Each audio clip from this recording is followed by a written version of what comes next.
अतिलोभाचा परिणाम मुलांसाठी तात्पर्य कथा। एकदा एक कुत्रा रस्त्याने चालला होता, तेव्हा त्याला रस्त्याच्या कडेला एक भाकरीचा तुकडा पडलेला दिसला। तो भाकरीचा तुकडा त्याने उचलला आणि तोंडात धरला। ते पाहून दुसऱ्या कुत्र्याने त्याच्याशी भांडायला सुरुवात केली, म्हणून पहिल्या कुत्र्याने भाकरीचा तुकडा लगेच न खाता तोंडामध्ये धरून पळायला सुरुवात केली।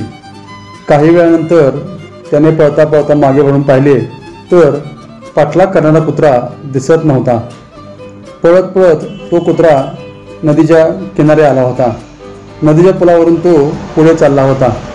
आता आडोशाला जाऊन निवांतपणे भाकरी खावी असा विचार करून पहिला कुत्रा चालला होता, तेव्हा त्याचे लक्ष नदीच्या पाण्यामध्ये गेले। त्याला नदीच्या पाण्यामध्ये त्याचे स्वतःचे प्रतिबिंब दिसले।